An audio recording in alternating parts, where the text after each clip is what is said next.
அனைவருக்கும் வணக்கங்க. நந்திகேஷ் சாஸ்திராலேருந்து பேசுகிறேங்க. இப்போ வந்துங்க சந்திரன் சந்திரன் எந்த இடத்துல இருக்கோ அதாங்க ராசி கட்டமாக நம்ம எடுத்துக்கிறோம்.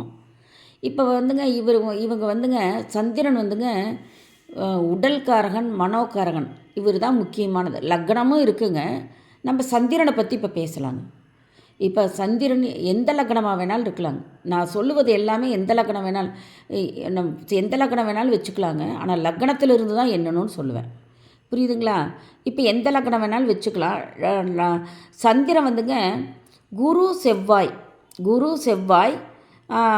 பாருங்கள், சந்திரன் குரு செவ்வாய் லக்னம் எதுவுமேங்க சந்திரன் குரு செவ்வாய் லக்னம் எதுவாக இருந்தாலும் 1, 5, 9 இருந்துட்டாங்க.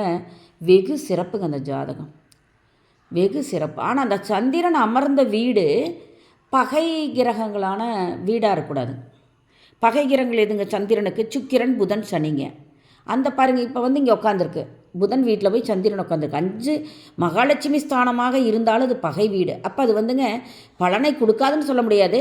ஒரு 50%ங்க. ஒரு திசை வந்ததுன்னா கொஞ்சம் சேர்த்தி கொடுங்க, அப்படி வச்சுக்கணுங்க. ஆனால் இது உச்ச வீடுங்க, ரிஷப வீடு உச்ச வீடு. அப்போ அதிக பலன் கொடுக்கும். இந்த மாதிரிங்க நம்ம எடுத்துக்கணும். புரியுதுங்களா? 1, 5, 9 மகாலட்சுமி ஸ்தானங்க. இதில் வந்துங்க இந்த பலன் நீங்கள் புரிஞ்சுக்கணும். அடுத்ததுங்க சந்திரன் 3, 8, 6, 12 மறைவு ஸ்தானங்க. 3னா கொஞ்சமாக மறைவுங்க. 6, 8, 12 6, 8 ரொம்ப அதிகங்க.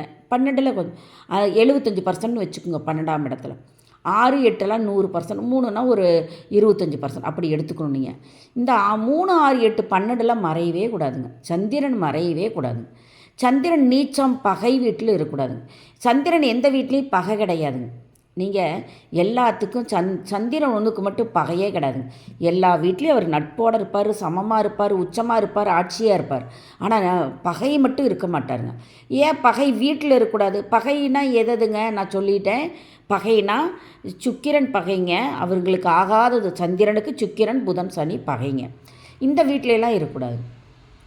பாவகிரகங்களுடன் சேரக்கூடாது. பாவகாதிபதி, மாரகாதிபதினெல்லாம் நான் சொல்லுவேங்க. அப்போ பாவகிரகம் அது வருங்க, அவரோட சேரக்கூடாது. அந்தந்த ஜாதகத்துக்கு சரம் சிரம் உபயம் போட்டு அதில் பாதகம் மாரகம்னு வரும். அதோடு போய் சந்திரன் சேரக்கூடாதுங்க. புரியுதுங்களா? அடுத்தது பகை வீடு. பகை வீடு எது? நான் இப்போ சொன்னேன் பகை வீடு.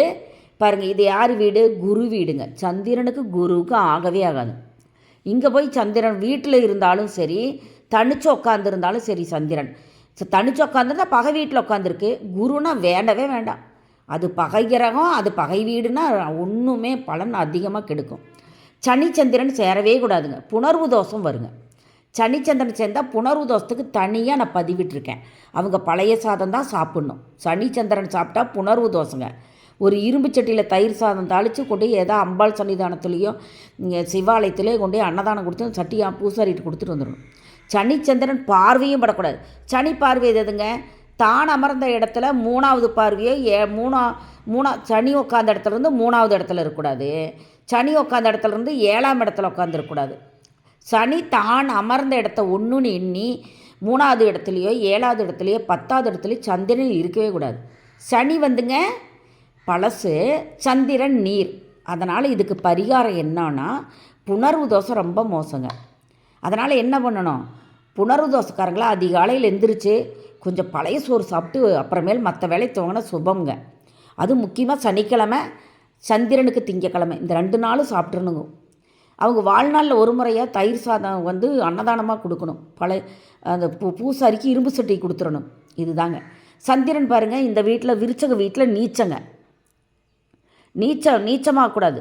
சந்திரன் நீச்சமாகக்கூடாது. இங்கே இருந்துட்டு அவ்வளோதாங்க. புரியுதுங்களா? விருச்சக வீடு நீச்சம். சந்திரனுக்கு குரு பகை.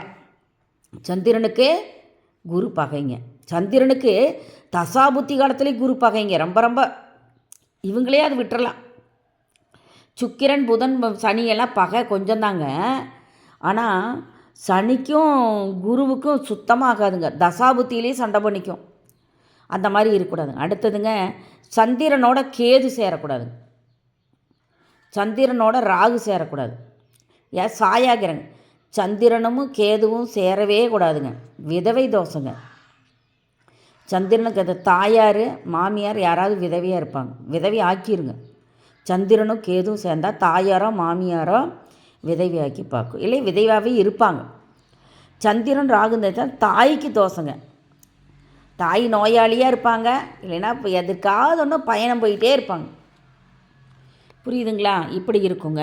அடுத்ததுங்க, லக்கணத்தில் சந்திரன் சுக்கிரனுங்க. சந்திரன் புதன் இதெல்லாம் பகை வீட்டுக்கு இறங்கும் வீடு. சந்திரனுக்கு பகை வீடுங்க புதன், சுக்கிரன் வீடுங்க. இது சுக்கிரனும் சேர்ந்துருக்கு. சனி வீடுங்க, சனியும் பகை தாங்க. சனி வீடு சந்திரன் சந்திரன் சனி பாவகிரகம் இல்லைங்க. சுக்கிரன் சுபகிரகம் தான் நம்மளுக்கு, ஆனால் சந்திரனுக்கு பகைங்க.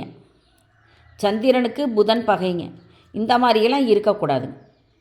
இது தாங்க சந்திரனுங்கிறது முக்கியமான ஒரு என்ன சொல்கிறது, ஒரு ஒரு திருவிழா, ஒரு ஒரு திருமணம் நடக்கிற வீட்டில் சந்திரன் தான் பொண்ணு பிள்ளைன்னு வச்சுக்கோங்களேன்.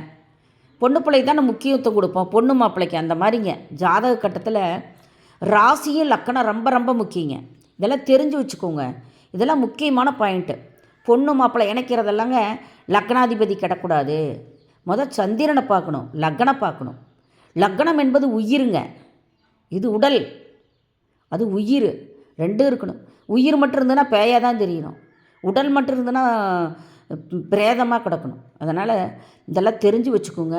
முக்கியமான பாயிண்ட்ஸ் தான் நான் கொடுத்துட்ருக்கேன். சப்ஸ்கிரைப் பண்ணுங்கள், ஷேர் பண்ணுங்கள், எல்லாத்துக்கும் தெரிஞ்சுக்கிட்டோம். நன்றி, சுபங்க.